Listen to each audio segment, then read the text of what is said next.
Giornata della memoria, Venezia, duro intervento contro il fascismo del presidente della comunità ebraica Dario Calimani. Parla come il segretario del PC, la replica del senatore Raffaele Speranzon. A Chioggia, il primo vertiporto del Veneto dal 2026, si potrà viaggiare a bordo di droni telecomandati a distanza. Il progetto presentato oggi con Regione, Save ed Enac al Marco Polo di Tessera. Illegittima la norma con cui Brugnaro intende aumentare la tassa d'imbarco dal prossimo 1° aprile, così oggi Monica Scarpa, amministratore delegato del gruppo Save. 2 donne investono il poliziotto che le sorprende nell'atto di derubare gli anziani al bancomat a Mestre, arrestate grazie all'intervento di un altro poliziotto fuori servizio. 2 giovani, un uomo e una donna, sono stati denunciati dai carabinieri. L'accusa di essere gli autori di una serie di spaccate avvenute tra Marcon e Quarto d'Altino. Raffica di auto distrutte dalle fiamme tra Marcone e Musile di Piave. Nel primo caso non si esclude l'ipotesi del dolo. Intervento dei vigili del fuoco di Mestre. Fortunatamente nessuna vittima. I simboli di terra, acqua, fuoco ed aria saranno il tema del Carnevale di Venezia 2023 dal titolo Prenditi il tuo tempo per i segni originali, in programma dal 4 al 21 febbraio prossimi. Ben ritrovati con l'edizione di Venezia dei nostri telegiornali. La celebrazione della giornata della memoria in primo piano, cerimonia scandita a Venezia da un duro intervento contro il fascismo da parte del presidente della comunità ebraica Dario Calimani. Parla come il segretario del Partito Comunista, la replica del senatore Raffaele Speranzon. Io non riesco a guardare e a leggere questi 246 nomi senza chiedermi perché, senza chiedermi come e senza chiedermi chi. Non sono morti per una zaffata di vento, non sono morti di raffreddore, sono morti sterminati. Da chi? Dal fascismo. 254 ebrei veneziani furono deportati nei campi di sterminio nazifascisti durante la Seconda Guerra Mondiale. Solo 8 persone sopravvissero. I nomi dei 246 assassinati sono incisi nel monumento al campo del Ghetto Nuovo, davanti al quale il presidente della comunità ebraica veneziana Dario Calimani celebra la giornata della memoria accanto al presidente della regione Luca Zaia e al rabbino di Venezia Alberto Sermoneta. È troppo facile perdonare, chiudere un capitolo di storia su cui non si è riflettuto, su cui nessuno ha detto io sono colpevole, io sono responsabile, nessuno è stato giudicato, nessuno è stato condannato. Ci sono 7.500 morti ebrei italiani, non si sa morti perché, a causa di chi li ha cacciati, chi li ha consegnati ai nazisti e chi li ha sterminati poi. Non si sa nulla. Sono 6 milioni le vittime complessive dell'Olocausto e di quanto accaduto in Italia in quegli anni, afferma con forza Calimani, non si è mai parlato sul serio nel nostro paese. Le parole del presidente della comunità ebraica veneziana sono state definite da segretario del Partito Comunista dal senatore mestrino di Fratelli d'Italia Raffaele Speranzon. Io questo non lo capisco. Deve essere appannaggio di tutti la libertà. E il fascismo deve essere espunto dagli ideali della nostra comunità, della nostra società e dalle nostalgie di chi ancora ha nostalgie per un periodo che è stato catastrofico per l'Italia. Non offendersi dicendogli se dice queste cose vuol dire che è comunista. A me di Stalin non mi interessa niente. Il giudizio della storia su Stalin, i Gulag è già stato dato. Io sto parlando del regime che avevamo in Italia, non in Russia, non in Polonia, non in Ruanda, in Italia. Il nostro regime fascista. E sul dibattito aperto dal presidente della comunità ebraica di Venezia circa le responsabilità del fascismo nell'Olocausto sono intervenuti anche il presidente della regione Veneto Zaia ed il coordinatore provinciale di Fratelli d'Italia Lucas Pavanetto. Possa il Signore proteggerli sotto le ali della sua provvidenza. Accanto al rabbino di Venezia Alberto Sermoneta e al presidente della comunità ebraica veneziana Dario Calimani, il presidente del Veneto Luca Zaia è arrivato al campo del Ghetto Nuovo di Venezia per la commemorazione delle vittime dell'Olocausto in occasione della giornata della memoria, assieme ad una foltissima delegazione di esponenti del Consiglio regionale.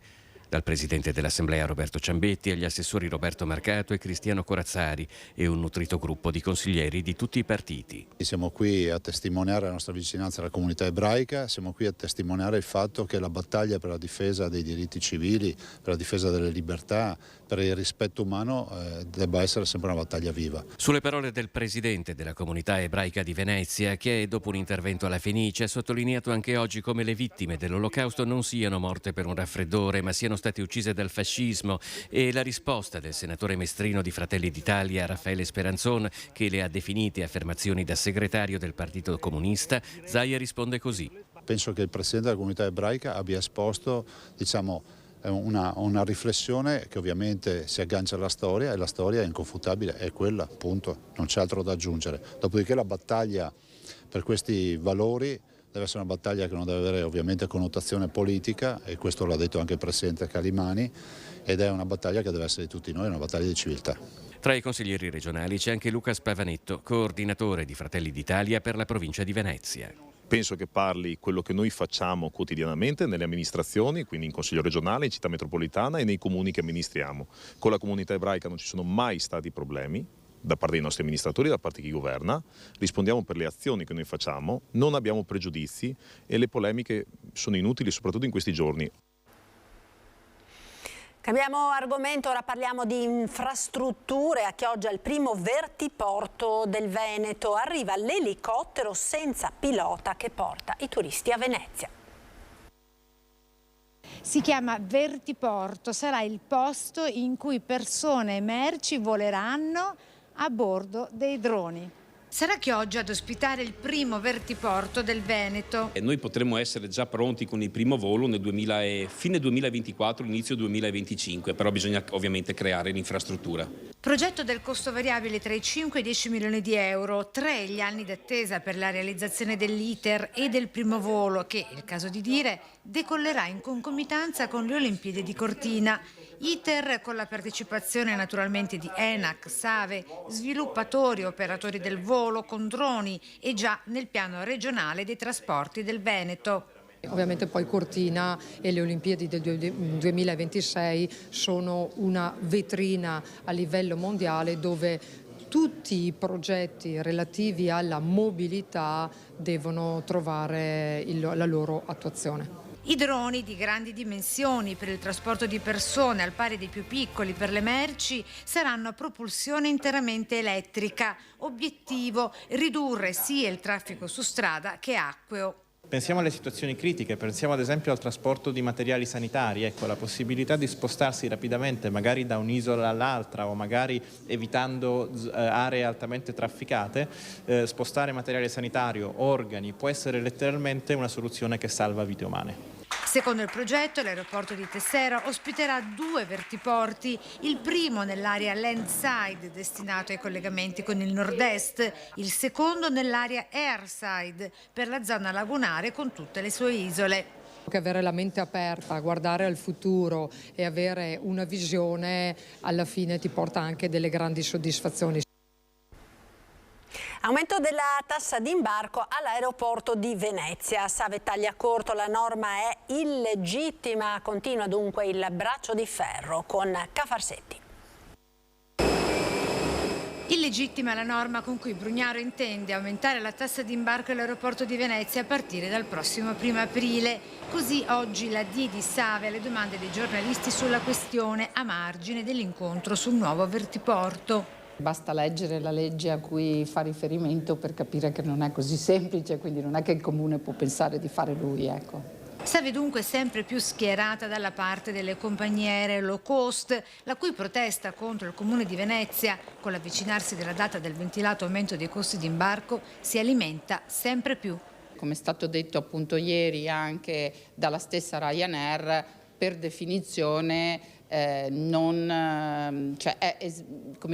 rende sempre più anticoncorrenziale la posizione di chi rispetto al resto non solo d'Italia, perché non è una questione italiana, è una questione che gli aeroporti oggi competono a livello europeo, a livello internazionale, e quindi gli altri paesi europei stanno facendo esattamente il contrario.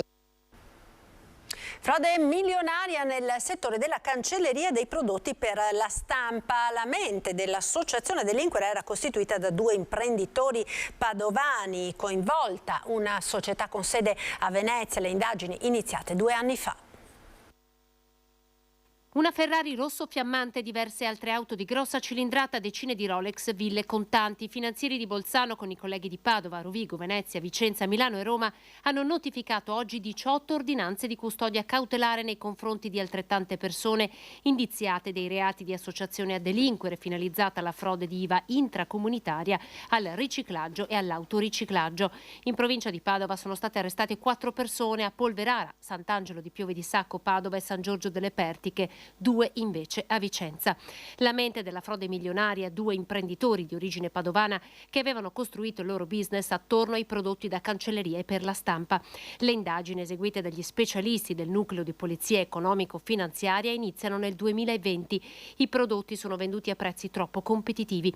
L'attività fa emergere l'esistenza di un'associazione a delinquere costituita da oltre 30 indagati che, avvalendosi di un reticolo di società dislocate prevalentemente nel Triveneto e numerosi paesi dell'Unione Europea, curava l'importazione in Italia di questi prodotti, sistematicamente omettendo il versamento dell'IVA dovuta. La frode, quantificata dalle Fiamme Gialle sotto la regia dell'European Public Prosecutor Office, ammonta a 58 milioni di euro. Gli indagati avevano attribuito la titolarità formale delle circa 30 società coinvolte nella frode a compiacenti teste di legno.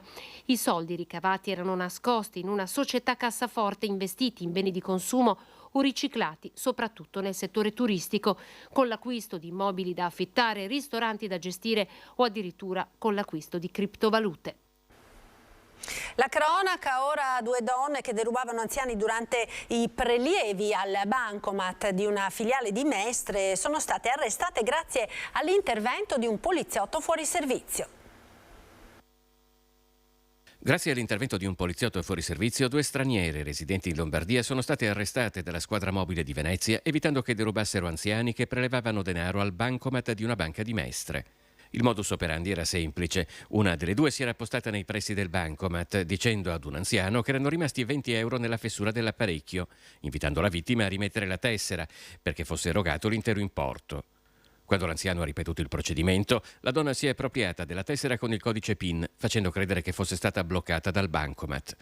Messo a segno il primo colpo, la donna ha preso di mira un secondo anziano, ma a quel punto un agente fuori servizio che stava entrando in banca si è insospettito ed è intervenuto. La seconda donna, che aspettava la complice a bordo di un'automobile, ha tentato di fuggire investendo l'agente, che ha riportato contusioni ad una gamba. Sul posto sono giunte le volanti che hanno fermato la straniera. Le indagini hanno poi portato a identificare la complice e a sequestrare altre tessere bancomat. Le 2 sono accusate di furto aggravato, rapina aggravata e indebito utilizzo di carte di credito.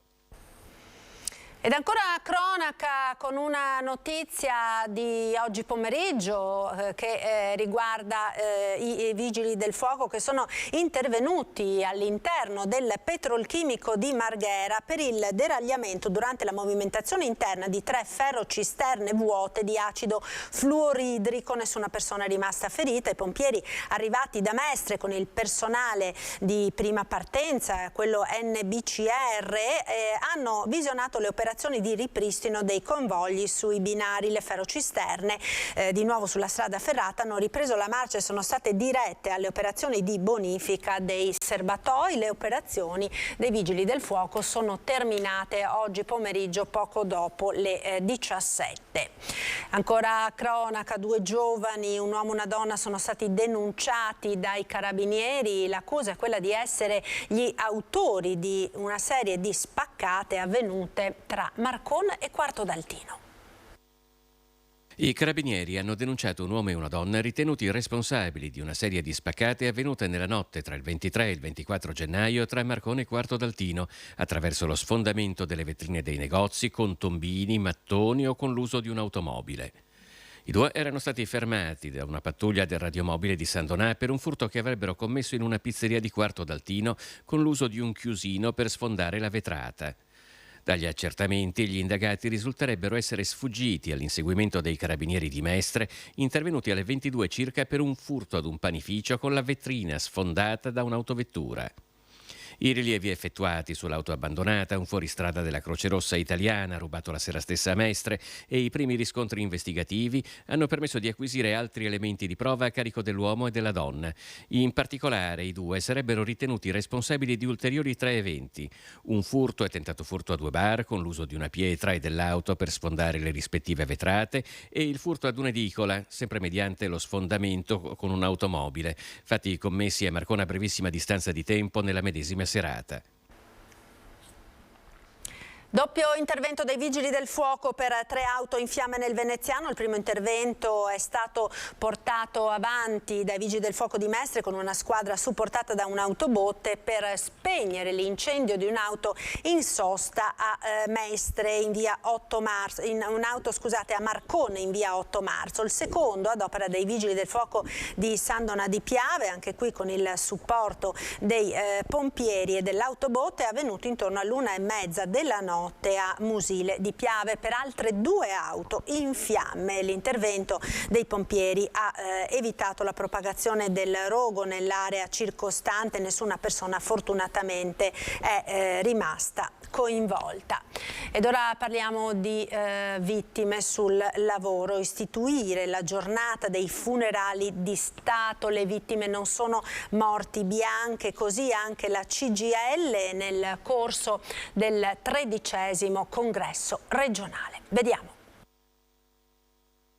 Istituire la giornata di funerali di Stato per chi muore sul posto di lavoro, la proposta anche della CGIL in occasione del 13° congresso regionale, che ha evidenziato come il Veneto sia secondo in Italia per morti sul lavoro, con 133 vittime nel 2022, così secondo i drammatici dati diffusi dall'INAIL, con Giuliano De Seta l'ultima vittima, lo studente 18enne morto nell'alternanza scuola-lavoro. Non sono morti bianchi, sono omicidi sul lavoro.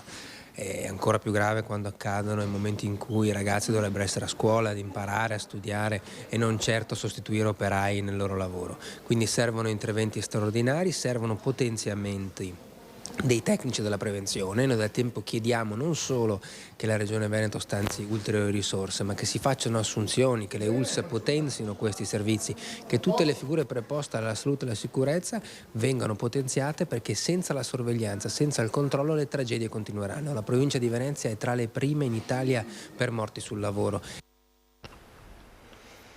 Parliamo ora di carnevale, perché è stata presentata oggi a Ca' Farsetti la grande kermesse che si aprirà a Venezia il prossimo 4 febbraio, una festa diffusa in tutta la città fino al 21 di febbraio. Andiamo quindi a scoprire quelli che sono i segreti dell'edizione 2023 del Carnevale di Venezia.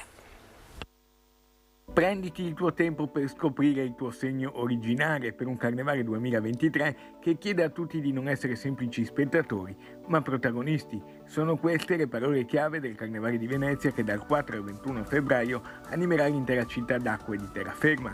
La kermesse è stata presentata oggi a Ca' Farsetti dal sindaco Luigi Brugnaro, con il direttore Massimo Checchetto, gli assessori Venturini e Mar, il consigliere Giusto e il presidente di Vera Rosa Salva, con tutto il suo team. Più coinvolgente è il Carnevale, più ci si diverte.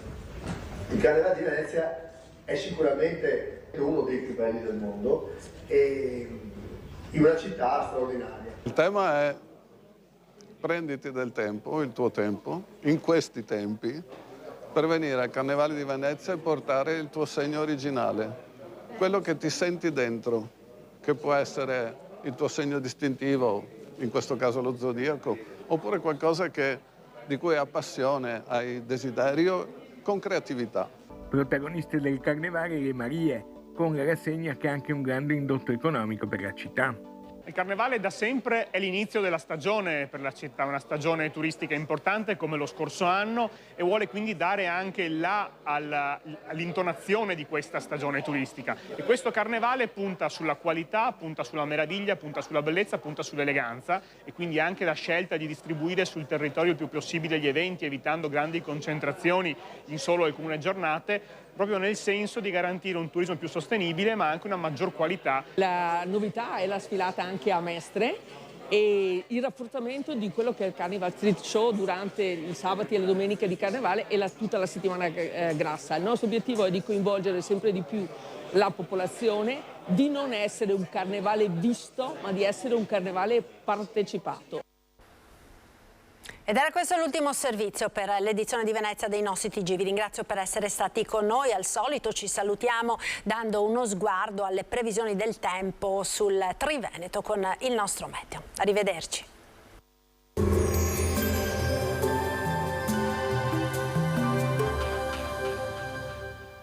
Rizzardo SRL. Da oltre 40 anni sul territorio con professionalità, serietà e un team competente e qualificato al servizio del cliente per ogni aspetto del fine vita dell'autoveicolo. Bentrovati al meteo.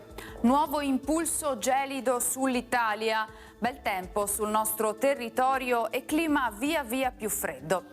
Il dettaglio di venerdì 27 gennaio. Sul Veneto non sono attese precipitazioni, sarà una bella giornata di sole caratterizzata da un cielo sereno o al massimo poco nuvoloso. Temperature in calo, le minime saranno sotto zero praticamente ovunque, massime tra i 3 e i 7 gradi. Spostiamoci ora sul Friuli Venezia Giulia. Cielo in prevalenza poco nuvoloso con ampi spazi di sereno, specie in mattinata.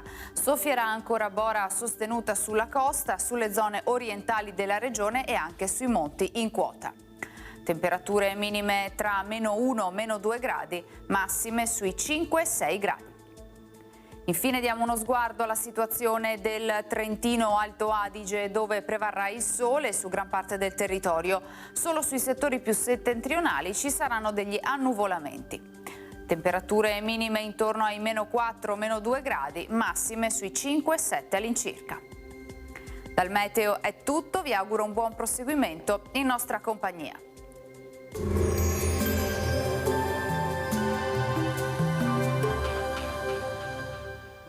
Rizzardo SRL. Da oltre 40 anni sul territorio con professionalità, serietà e un team competente e qualificato al servizio del cliente per ogni aspetto del fine vita dell'autoveicolo.